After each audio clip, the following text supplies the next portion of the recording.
দেখবেন কিছু লোক নির্বাচন আসলে খুব আল্লাহওয়ালা হয়ে যায়। তখন দেখবেন মাথার মধ্যে হেজাব লাগায়, পাঞ্জাবি লাগায়, আল্লাহওয়ালা হয়ে যায়। নির্বাচনও নাই, এরপরে আল্লাহর কথাও নাই। আছে না নাই? না, এরকম হওয়া যাবে না। সব সময় আমরা আল্লাহরে ডাকবো, বিপদে আপদে সব সময় ভরসা রাখবো আমরা একজনের উপর। আওয়াজ করে বলেন, তিনি কে?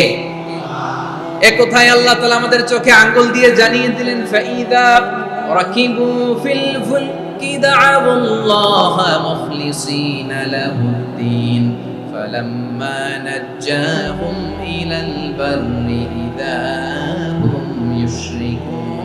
আল্লাহ বলে, একদল লোক আছে, তারা যখন নৌযানে চড়ে, জলযানে চড়ে, সাগরের মধ্যে যখন জাহাজে চড়ে, লঞ্চে চড়ে, তারা যখন তুফানের সম্মুখীন হয়, তখন তারা আল্লাহরে বড্ড বেশি ডাকে, একান্ত ভাবে ডাকে, বিশুদ্ধ চিত্তে ডাকে।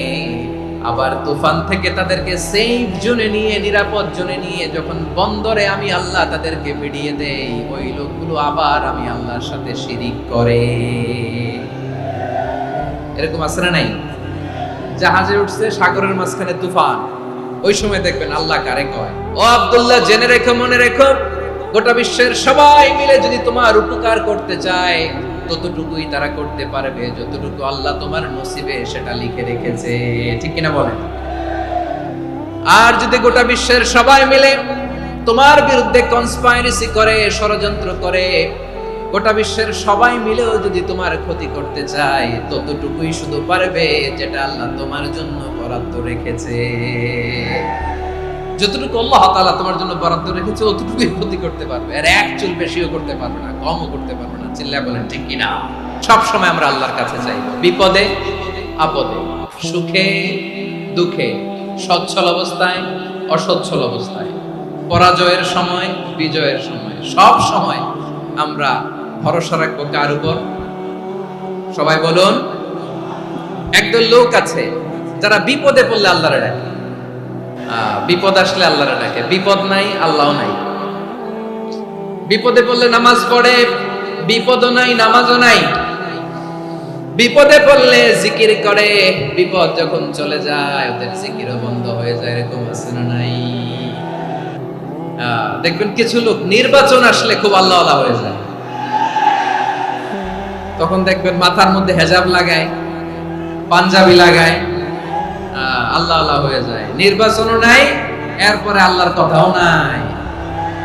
আছে না নাই? না, এরকম হওয়া যাবে না। সব সময় আমরা আল্লাহরে ডাকবো, বিপদে আপদে সব সময় ভরসা রাখবো আমরা একজনের উপর। আওয়াজ করে বলেন, তিনি কে? এ কথায় আল্লাহ তাআলা আমাদের চোখে আঙ্গুল দিয়ে জানিয়ে দিলেন, ফাইদা রাকিবু ফিল ফুলকি দা'আউল্লাহ মুখলিসিনা লাহুদ্দিন ফালাম্মা নাজ্জাহুম ইলাল বাররি ইযা হুম ইউশরিকুন। আল্লাহ বলে, একদল লোক আছে, তারা যখন নৌযানে চড়ে, জলযানে চড়ে, সাগরের মধ্যে যখন জাহাজে চড়ে, লঞ্চে চড়ে, তারা যখন তুফানের সম্মুখীন হয়, তখন তারা আল্লাহরে বড্ড বেশি ডাকে, একান্ত ভাবে ডাকে, বিশুদ্ধ চিত্তে ডাকে। আবার তুফান থেকে তাদেরকে সেফ জোনে নিয়ে, নিরাপদ জোনে নিয়ে যখন বন্দরে আমি আল্লাহ তাদেরকে ফিরিয়ে দেই, ওই লোকগুলো আবার আমি আল্লাহর সাথে শিরিক করে। এরকম আছে না নাই? জাহাজে উঠছে, সাগরের মাঝখানে তুফান, ওই সময় দেখবেন আল্লাহ কারে কয়। আচ্ছা, লঞ্চে উঠে তুফানের সম্মুখীন হয়েছেন, জলোচ্ছ্বাস, সবাই, আমার বলার দরকার নাই, বলেন, মাঝ নদী, তুফান, জলোচ্ছ্বাস, জলের মধ্যে উচ্ছ্বাস, ঢেউ, টর্নেডো, সাইক্লোন, মেঘের ঘনঘটা, পরিবেশ ঘুটঘুটে অন্ধকার, লঞ্চ একবার এদিকে আরেকবার ওইদিকে, ভিতরে কি অবস্থা হয় বলেন তো? তখন মুসলিমও আল্লাহর ডাকে, হিন্দু আল্লাহর ডাকে, ঠিক কিনা বলেন? আস্তিক আল্লাহর ডাকে, নাস্তিক আল্লাহর ডাকে, ঠিক কিনা? লঞ্চের ভেতর, স্টিমারের ভেতর কান্নারে রোল পড়ে যায়, চিৎকারের রোল পড়ে যায়, সবার মুখ দিয়ে শুধু একটা আওয়াজ, লা ইলাহা লা ইলাহা সুবহানাল্লাহ আলহামদুলিল্লাহ লা ইলাহা, আল্লাহ নামের জিকির করবে যারা, আল্লাহর কাছে প্রিয় তারা, আল্লাহর কাছে প্রিয় যারা, জান্নাতে প্রবেশ করবে তারা, জোরে লা ইলাহা।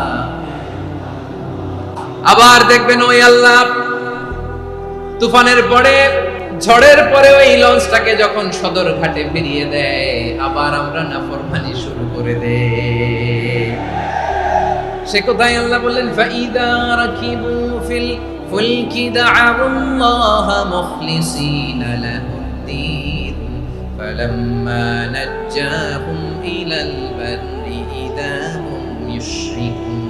সাগরে যখন তুফানে পড়ে আমি আল্লাহর ডাকে, আবার আমি আল্লাহ যখন বাঁচিয়ে দেই, আবার আমি আল্লাহর সাথে শিরিক শুরু করে। আমরা কি এরকম হতে চাই নাকি? বিমানের মধ্যে মাঝে মাঝে দেখবেন যে এয়ার টার্বুলেন্স হয়, জানেন? এয়ার টার্বুলেন্স জানেন তো? মাঝে মাঝে বিমানটা বাউন্সিং করে, বাম্পি, ভেরি বাম্পি ওয়েদার। শুনেন নাই? 40,000 ফিট উপরে যখন থাকে তখন পাইলট মাঝে মাঝে বলে, dear passengers, ladies and gentleman, right now we are flying 40,000 feet above the ground and we are passing very air turbulence, very heavy air turbulence right now. Please fasten your seat belt. দেখবেন মাঝে মাঝে বলে যে, ভদ্র মহিলা, ভদ্র মহোদয়গণ, আমরা 40,000 ফিট উপর দিয়ে যাচ্ছি আর এয়ার টার্বুলেন্স ফেস করছি, মেহেরবানি করে আল্লাহর রাস্তে সিট বেল্ট বাঁধুন। তখন বিমানটা এরকম বাউন্সিং করে, শেকিং করে। আপনারা মুখোমুখি হয়েছেন? ইদানিং এই এয়ার টার্বুলেন্স বেড়ে গিয়েছে। গত বছর আমার ইন্টারন্যাশনাল অনেকগুলো ফ্লাইট ছিল, তো আমি দেখলাম যে আগের ফ্লাইটগুলোর তুলনায় এখন এয়ার টার্বুলেন্স খুব বেশি। আমি একটু রিসার্চ করে দেখলাম, ক্লাইমেট চেঞ্জের কারণে, জলবায়ু পরিবর্তনের কারণে আকাশের বাতাসের মুভমেন্টে পরিবর্তন হয়েছে, ফলে এখন বিমান শেকিং করে বেশি, বাউন্সি, বাম্পি ওয়েদার। তো বলেন তো, 40,000 ফিট উপরে যখন আপনি, কয় হাজার ফিট? 40,000 ফিট উপরে যখন আপনি, তখন যখন বিমানটা এরকম বাউন্সিং করে, সবাই যখন ভমিটিং করে বিমান নষ্ট করে দেয়, বমি করে, তখন বাঁচানোর কে আছে আল্লাহ ছাড়া? কেউ আছে? ওই মুহূর্তেও সবাই মিলে একজন ডাকে আওয়াজ করে বলেন, তিনি কে? মাঝে মাঝে কিছু সোশ্যাল মিডিয়ায় কিছু ভিডিও পাওয়া যায় যে হেভি যখন এয়ার টার্বুলেন্স হয়, 10 সেকেন্ড 15 সেকেন্ডের কিছু ভিডিও পাওয়া যায়, বিমানটা এরকম বাউন্সিং করছে, বাম্পি ওয়েদার, কাঁপছে, মানুষগুলো বমি করছে, অক্সিজেন মাস্কগুলো সব ঝুলে পড়েছে, বিমানটা শুধু কাঁপছে। তখন দেখবেন বিমানের ভেতরেও এরকম লঞ্চের মতো চিৎকার আছে না নাই? বিমানের ভেতরেও তখন চিৎকার। গত বছর হিথ্রো এয়ারপোর্ট থেকে সিঙ্গাপুর এয়ারলাইন্সের একটা ফ্লাইট, হিথ্রো টু চাঙ্গি, একটা ফ্লাইটে এমন বেশি এয়ার টার্বুলেন্সের শিকার হয়েছিল ওই এয়ারক্রাফটটা, 33 জন যাত্রী সেখানে আহত হয়েছে, একজন যাত্রী নিহত হয়েছে। কেবিন ক্রুজ, এয়ার হোস্টেস যারা আছে, একজনের নাক ফেটে, চোখ ফেটে, কপাল ফেটে, ব্লিডিং হয়ে শয়লা। প্রিয় ভাইয়েরা, 40,000 ফিট উপরে বিমানটা যখন কাঁপবে, তখন আমাদেরকে আল্লাহ ছাড়া আর কেউ বাঁচানোর আছে? এত আসতে বললে হবে? ওই কঠিন মুহূর্তে আমার বাবা আমারে বাঁচাতে পারে, আমার বন্ধু আমারে বাঁচাতে পারে। এই গ্রাউন্ডে, জমিনের বুকে আমার প্রোটোকল, আমার ক্ষমতা, আমার দাম্ভিকতা, কোনো কিছু আমারে বাঁচাতে পারে? একজন ছাড়া। চিল্লায় বলতে হবে, তিনি কে? সে আল্লাহ বললেন, গোলাম, আমি বিপদের সময় ঠিকই তোমাদের বাঁচিয়ে দেই। ওই বিমানের ভেতরে 40,000 ফিট উপরে যখন তোমরা এয়ার টার্বুলেন্সের শিকার হও, তখন নাস্তিকও আল্লাহরে ডাকে, হিন্দু আল্লাহরে ডাকে। জোরে বলেন ঠিক কিনা? আবার বিমানটা যখন শান্ত হয়ে যায়, একটু পরেই বিমানের স্ক্রিনের মধ্যে হিন্দি সিনেমা খোঁজে। বিমানের স্ক্রিনে কিন্তু বিশাল ওখানে আফলাম ফিল্মের একেবারে বোঝাই করা। বিমানটা শান্ত হলে আবার হিন্দি সিনেমা দেখা শুরু করে। একটু আগে ডাকছিল কারে? দেখবেন বাংলাদেশে আমাদের ক্রিকেটাররা যখন অন্য কোনো দেশের সাথে খেলে, অনেক সময় এমন হয়, বল বাকি একটা, রান দরকার 6টা। বল বাকি কয়টা? রান দরকার। আপনি দেখবেন ক্যামেরাম্যান তখন গ্যালারিতে খালি দেখায় দর্শকদের যে কি অস্থিরতা। হিপ হপ স্টাইলের মেয়েটা, যে মেয়েটার ওড়না এতক্ষণ ছিল গলায়, এতক্ষণ কই ছিল?